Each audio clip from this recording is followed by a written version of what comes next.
So many people are Bible illiterate. We live in a culture of Bible illiterate people. And when you hear somebody who says, I was a Christian, I was in this faith, I can tell you everything you need to know about it. It's like the person who goes to go see Snow White and comes back and says, that was a terrible movie. It's not worth anything. Wait, are you going to go see it? No. And that's kind of why this is important, to address her objections to Christianity, because she's saying, I went into that theater, I saw that movie, and let me tell you why it doesn't fly. Let me tell you what's wrong with that show, this whole Christianity thing. Let me tell you why it's fake. All right? So that's why it's important to address these things, because people have listened to people like her. Now, a couple of clips we're going to look at. Maybe we'll get to one today. Maybe we'll get to both of them. I don't know. But in the first clip of her, she's going to be painting God as manipulative, painting Jesus as manipulative, painting Christianity as using the death of Christ as a manipulation tool to force people to serve the God of the Bible. So I want you to think about that. And let's try to be open-minded. Does she have a point? Ask yourself the question, does she have a point? Listen, children. This stuff here is what you call caviar. It's the best, most expensive thing you can eat in this village, and it wasn't easy to come by. You need to show me maximum love and loyalty now because, well, I have made the ultimate sacrifice, and here I am serving you caviar for breakfast. And in this family, the highest, most loving thing a parent can do for their children is give their kids caviar. I traded 6 of my prized chickens for this here fish. So children, you owe me big for life. So what do you think of a mother who says that to her children? What is your impression? Does she sound like a good mom? No. Why would you say that? Because she expects to get something in exchange for taking care of them. Okay, so it does appear that there's some type of bargaining going on. I brought you caviar, so you owe me undying respect and loyalty. And she told them. She gave them the definition. The highest form of love there is to give somebody you love caviar. So I'm making the ultimate sacrifice for you, so you owe me. And that does come off as a little bit manipulative, wouldn't you say? At least a little manipulative, okay? So let's call her Manipulative Mary, because she has lied. She's made up this arbitrary rule that giving caviar equates to love and sacrifice. And then she says, I did it for you, therefore you owe me loyalty, respect, love, and so forth. It's manipulative. Now, why do we call it manipulative? Why would we use such a pejorative term? We manipulate whenever we treat somebody in a way that we wouldn't want to be treated. We don't like when people lie to us. Okay? We don't like it when people are abusive towards us or when they threaten us. Anytime we treat somebody in a way we wouldn't want to be treated to make sure that they do what we want, that is manipulation. So, lying, verbal abuse, physical abuse, threatening to abandon them, threatening to take away resources, threatening to shame them, these are all tools of manipulation. Because we want to make sure they do what we want, and we want to make sure they don't do what we don't want. That is manipulation. It is for selfish purposes. It is because of me. I want to make sure that you do this for me. She is offering her children something that they didn't ask for and telling them that she has made a supreme sacrifice to give it to them, and she is demanding love and loyalty for it.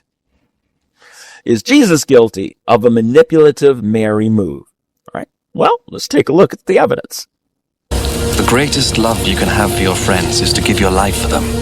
And you are my friends. Love one another. For no man has greater love than this, that he lays down his life for his friends. And you are my friends. So Jesus is saying, before he died on the cross, he told them that the greatest display of love possible is to lay down your life for your friends.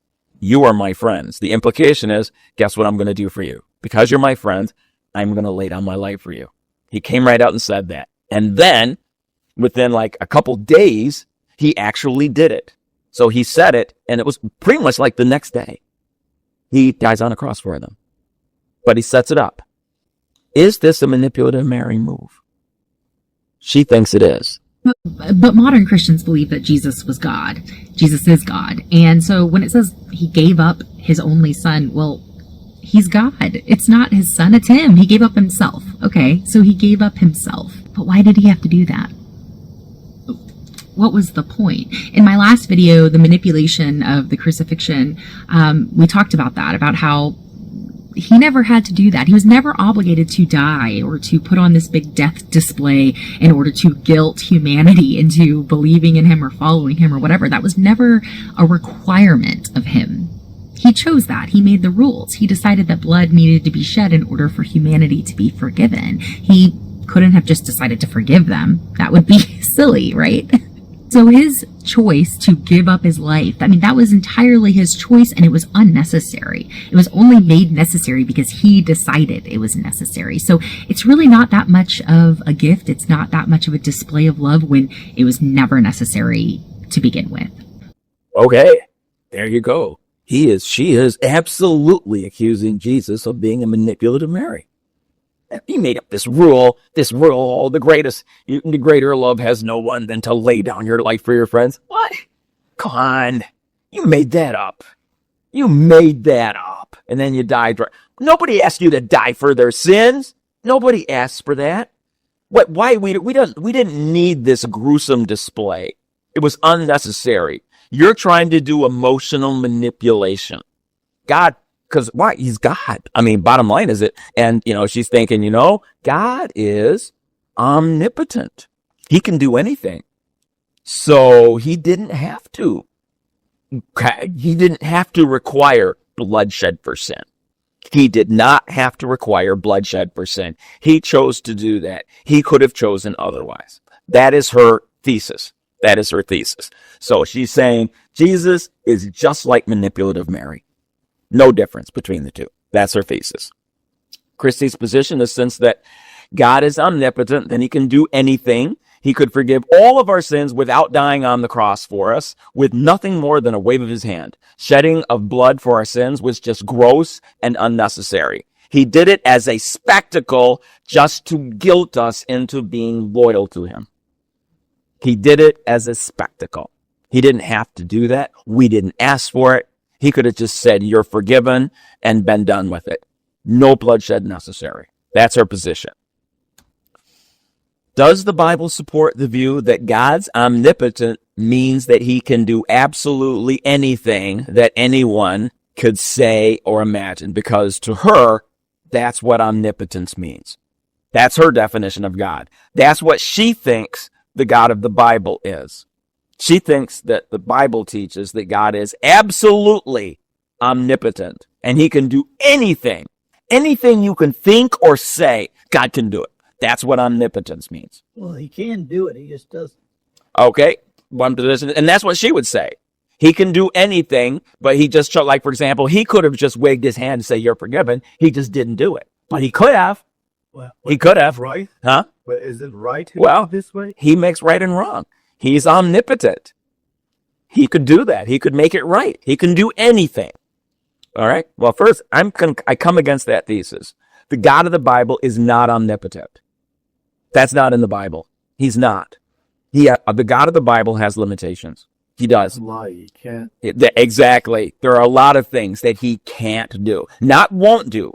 That he can't do. The God of the Bible has limitations. He is not omnipotent. For one thing, he doesn't do nonsense.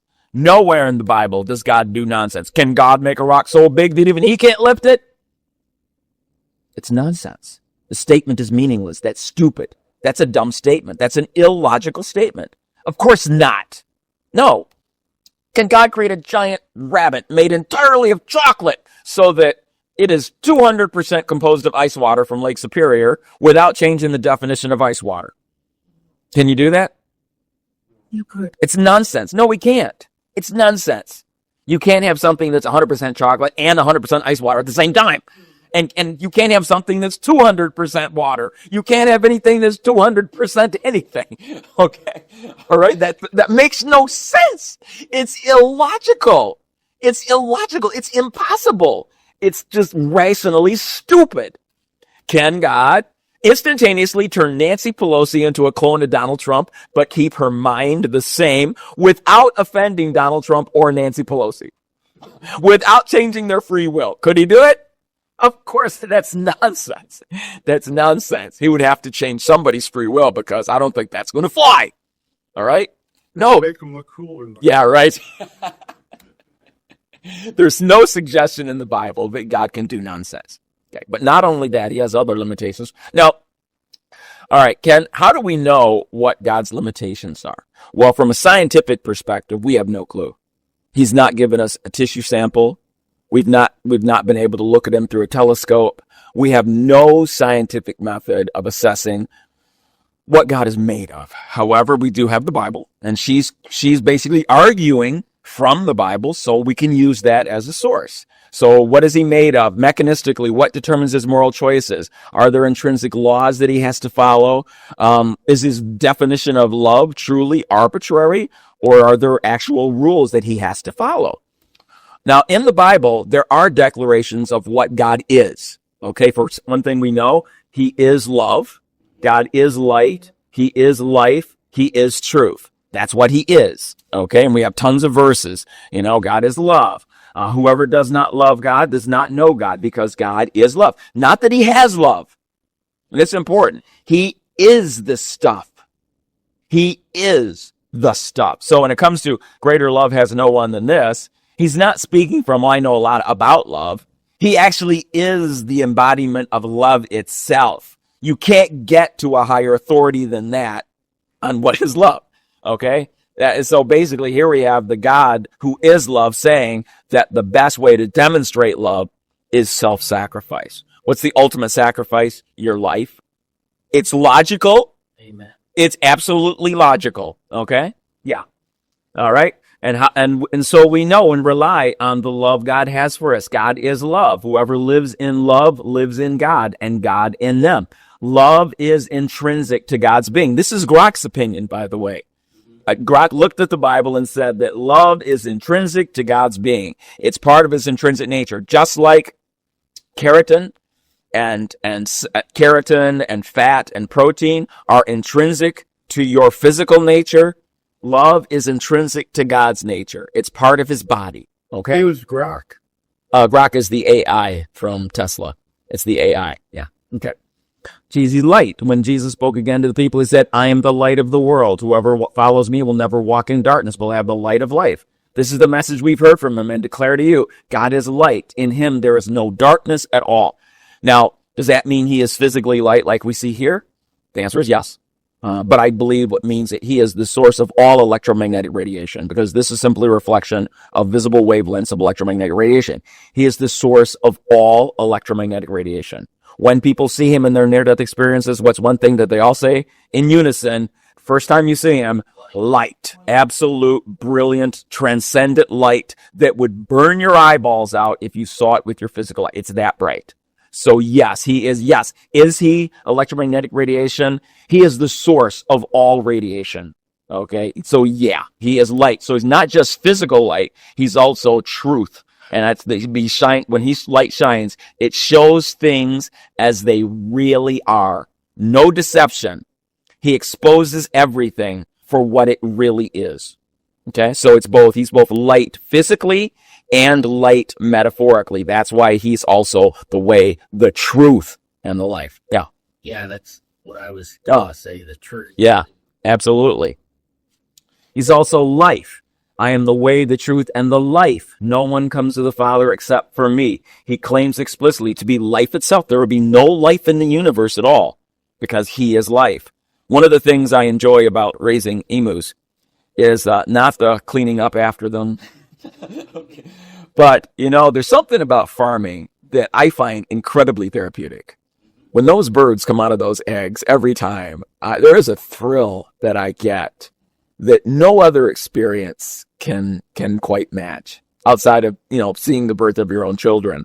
But it's like there's this thing of seeing this thing that was something you would cook.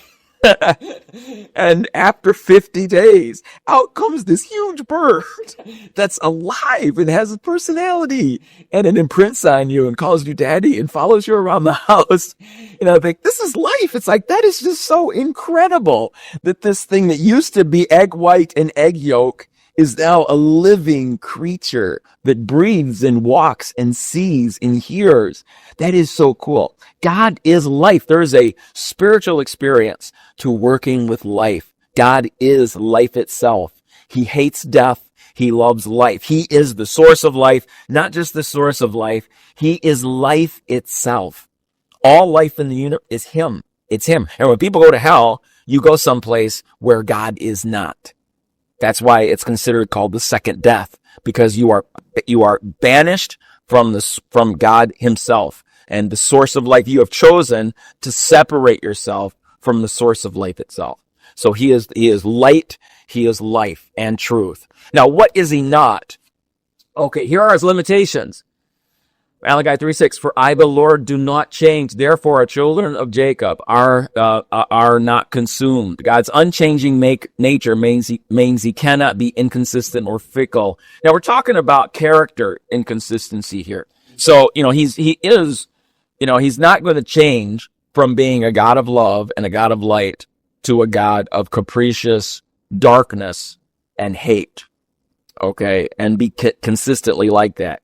He's not two-faced. He's not, like somebody who's like, say, for example, a very immature Christian who acts very pious on Sunday morning, but on Tuesday goes to work and is swearing up a storm, drinking a bunch of alcohol, doing drugs, visiting prostitutes. And then on Sunday morning, he's back in the pew. Okay. That's being duplicitous and very two-faced, because you are acting like a completely different person one day than the other. Now, God has a personality. He's a person. Our character is based on that of God's. So his sense of humor, he does have a sense of anger. He has things he likes and things he absolutely despises. He has a personality. So within that personality, there's going to be change, because we have days when we really, there are things we really like and things we don't like. And so, it doesn't mean he's monotone and has no expression and has no emotion. So he doesn't change in the context that his core personality is consistent. He is never going to be okay with bestiality. He is never going to be okay with incest. He will always like it when people demonstrate self-sacrificial love towards each other. He will always appreciate that. That's what it's talking about. Okay? He is a consistent person. All right? He cannot change in that way. He's immutable. And he cannot be tempted by evil. God can never be tempted. God cannot be tempted by evil, nor does he tempt anybody.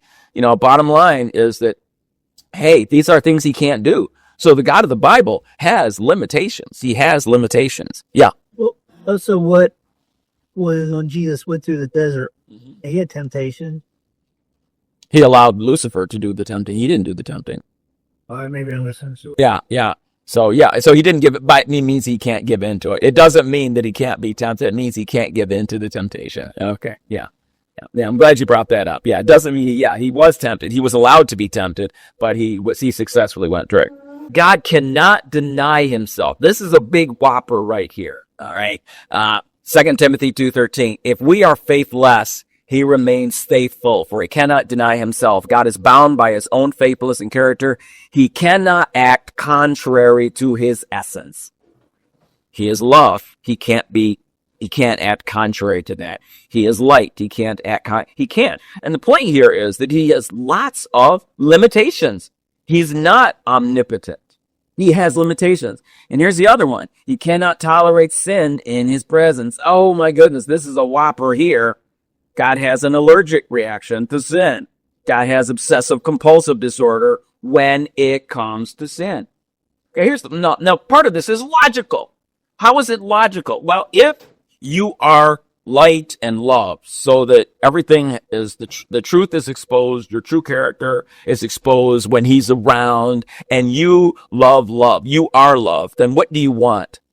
You know, when I was a kid, some of my happiest memories were when our family would visit my grandparents up north, and the aunts and uncles would come over on Sunday morning, and I would wake up, and the first thing I smelled is cigarette smoke, which I liked the smell of because the family was there, because everybody smoked back in those days, right? So they're all downstairs smoking up a storm as breakfast is going. So I'm smelling bacon and fried potatoes and cigarette smoke. And that's the smell of love to me. That was like, oh, it was such a warm fuzzy because the family's together. There's laughing and joking. Everybody's happy and getting along with each other. And it was a very wonderful environment. And everybody's like happy to see you when you get up and everything. And it was like, man, that is when I think of family. That's what I remember. That's the warmth of family, right? That's what God wants for his family. Everyone to love one another, to get together, to go on camping trips together and enjoy one another's company. What gets in the way of that? Sin. It's the nature of sin. We start acting in selfish ways. We start in a paranoid manner, judging each other, comparing ourselves to each other, lying to each other, attempting to manipulate. Destroys relationship. If God is love, how can you think he'd be okay with behavior that is anti-love? How can you think that matter and antimatter can be together? Matter and antimatter can't exist together. What happens when you put them together? What happens when you combine matter and antimatter? What do you get? An explosion. Good. An explosion, exactly. You know, I didn't even know we had antimatter when I was a radiologist. I found out when we tried to sell some of our excess. Well, we use antimatter to generate radioactive isotopes for radiology studies, for nuclear medicine. When we generate things like iodine-131, one of the cheapest ways to do that is to generate it through antimatter. And we had this extra antimatter, and we were going to sell it to the government, because back then the Star Wars program was still going on. And so if you want to use antiprotons in your from space, you can fire antimatter at your target, and when antimatter hits your target, it causes a massive nuclear explosion. 1 gram of antimatter can pretty much take out this half of the state. Okay, so it's very, very powerful. Matter and antimatter don't get along. Love is God. Sin is anti-God. Okay? So it makes sense. There is a logical consistency here. All right? God cannot tolerate sin. Habakkuk 1:13. Your eyes are too pure to look on evil. You cannot tolerate wrongdoing. Right? That's part of his nature. He also cannot be unjust. Deuteronomy 32. The rock, his work is perfect. The rock is God. Okay? His work is perfect. For all his ways are justice. Just and faithfulness and without iniquity. Just and upright is he.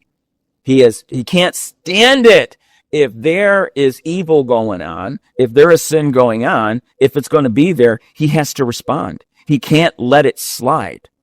He can't let it slide. It's not possible for him. It's not possible. It violates his nature. So can he talk to somebody that's a sinner? Can he talk to Satan? Of course, he can have a discussion. What he's not going to do is allow him back into the family as a son.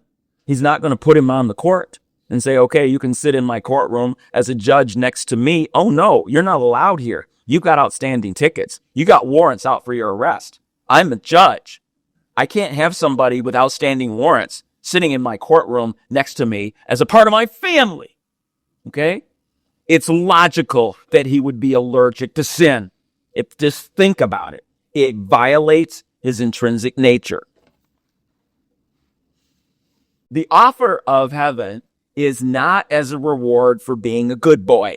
This is a problem that many evangelical atheists have as their view of Christianity. And unfortunately, many Christians who have weak Christianity, in my opinion, they just go to church, sit down, come home, and that's the extent of their Christianity. Okay, that's this belief that heaven is a reward for being a good boy.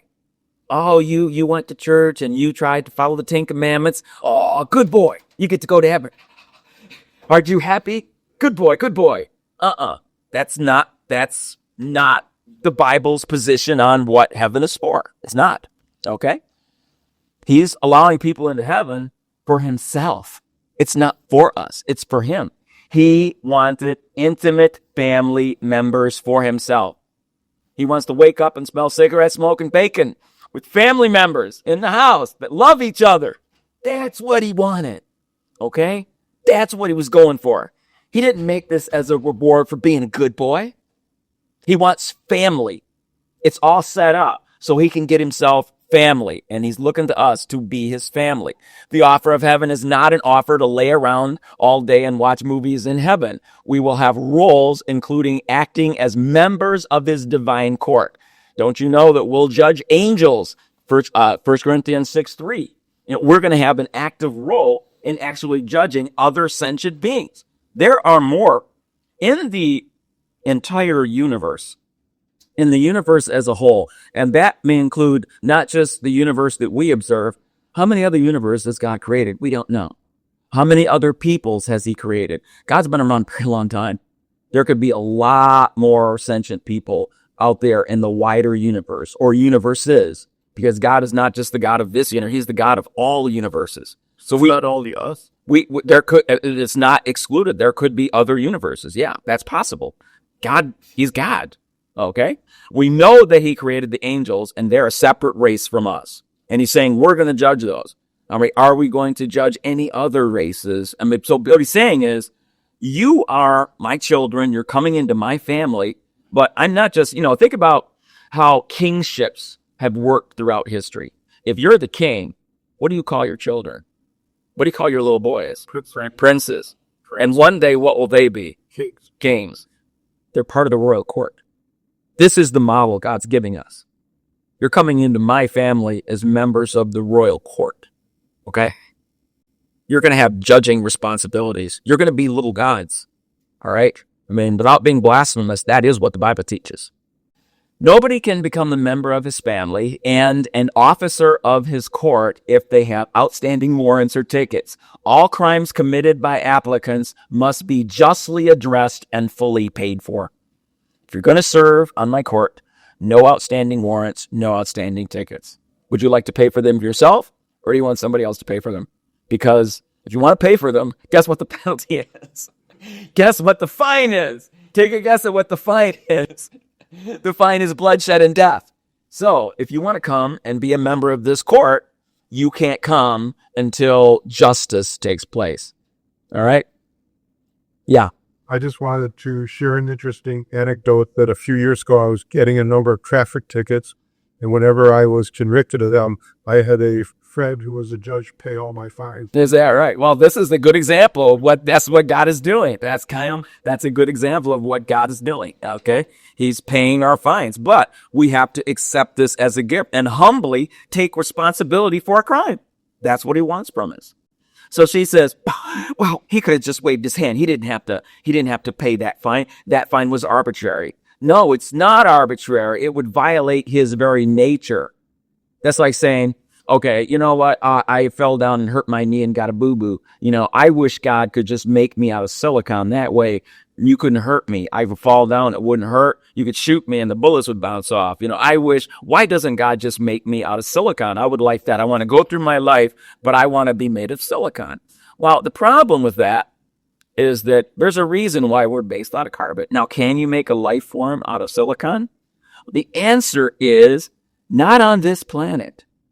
Okay, even though silicon is just right under carbon, and people have hypothesized, well, you could make life forms because the way that molecules bond with carbon is very similar in silicon. However, there are a lot of huge differences. How many differences? This many differences. These are all the reasons why it won't work. And one of the principal reasons is the relationship between carbon and water. We live on a water planet. Water is an incredible solvent. It allows us to be fluid at room temperature so that we can get things done and live and carry out metabolic processes. None of this is true with silicon. The only hope of a silicon life form is on a different planet where the average temperature is like 1,000 degrees Fahrenheit, and we have things like sulfuric acid per plot. All right, clearly it's impossible. It's nonsense. That's like saying, can God make a rock so heavy even he can't lift it? It's nonsense. So even though we can imagine it, it's nonsense and falls apart. It's a logical fallacy. That is what Kristi Burke is offering when she says, well, God could just do this. No, he can't. Not the God of the Bible. He can't. It would violate his very nature, and it's not even, he couldn't if he wanted to. He couldn't if he wanted to. Jesus is the God that is. He is the God of the Old and New Testaments and the creator of the universe. Heaven is more than just a place. It's a unity, an intimate, eternal uniting of mortal with the one that created our souls and the universe we inhabit. According to the Bible, for those that want to have this eternal bonding with God, it is required that they are honest about their sin. That is number one. They got to be honest. They are sincere with themselves and with God. They agree to try to turn it around with God's help. They accept and follow Jesus' bloodshed to pay the fine for their sins. And then they study his word and try to obey him. They believe in him enough to try. This is the gospel right there. That paragraph pretty much describes what is necessary to be a Christian. It isn't just saying a few words. It's not just saying, I believe in God and you're in.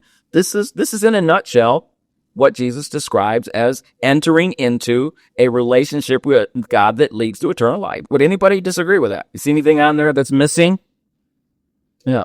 No, nothing that's missing, but something that raises a question. The bottom sentence that they believe in him enough To try. they tried. Yeah.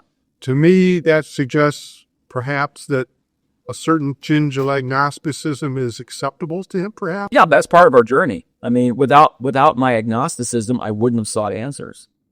So yeah, it means being honest with yourself, means accepting when we have questions, okay, just honestly search for them. Seek and you shall find. If you don't seek, you won't find. Some people, they get involved in a certain lifestyle and they realize that that lifestyle is not consistent with the God of the Bible and they don't want to feel shame. And so they go on the attack. And they are not searching for the answers. They are searching for the answers that validate their position. Okay.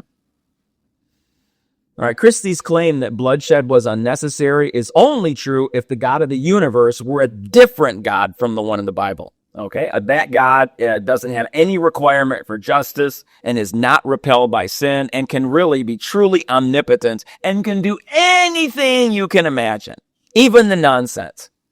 That's the God, but Kristi would have a point if that was the God of the Bible. That is not the God of the Bible. No. So her argument is stupid. She is apparently ignorant of the fact that the God of the Bible has limitations. It reminds me of this woman here. So goes to the hospital. She's having lower right quadrant pain down here. She's got a fever. She lets it go for a few days. Finally, the stabbing pain is unbearable. She goes to the hospital. They do an x-ray upper GI, which shows the barium collecting and the cecum here. Here's your appendix. And they go, whoa, man, you got raging appendicitis. Bad idea. And then you do the CT scan and you go, not only is it it's a ruptured appendix. Oh my gosh. You have feces and pus in your abdomen coming out of your colon. I mean, you're in bad shape. You're going to go in sepsis and die, girl. You got to get some help.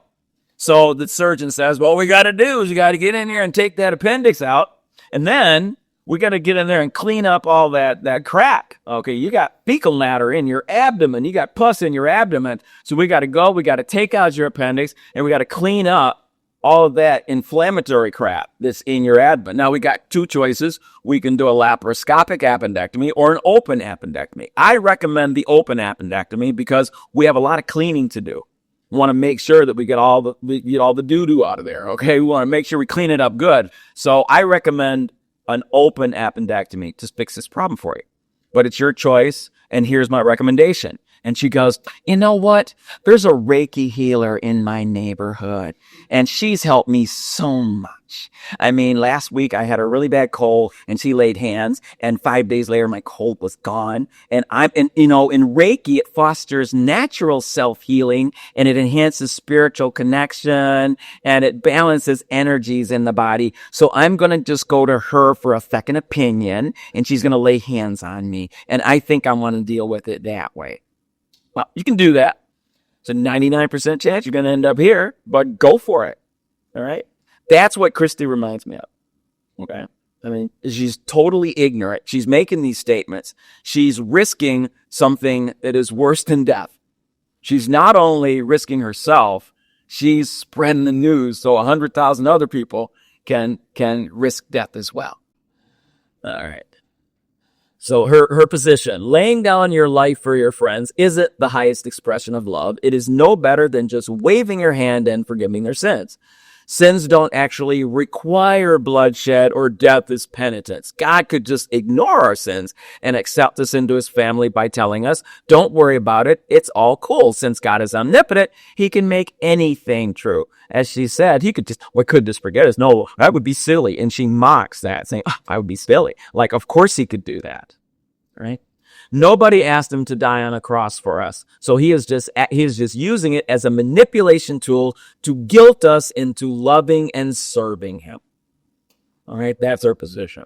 And as we've demonstrated, all of those are just absolute nonsense arguments, and they do not apply to the God of the Bible at all. Yeah. By making that argument, isn't she implicitly acknowledging the existence of God? By manipulating, yeah, saying he exists. Yeah, but the God of the Bible isn't worth, because she believes that whatever you believe is okay. She said at the beginning that she doesn't know which religion is true. She's just sure it's not the God of the Bible. Okay, because of this. So the God of the Bible is as presented, is a tool that Christians use to manipulate people into their religion. So anyway. So the God of the Bible, as presented in the Bible, is a manipulative tyrant not worthy of your worship. Okay. So that's part one. I'll do the second part next time because I don't want to tire you out with too much at once.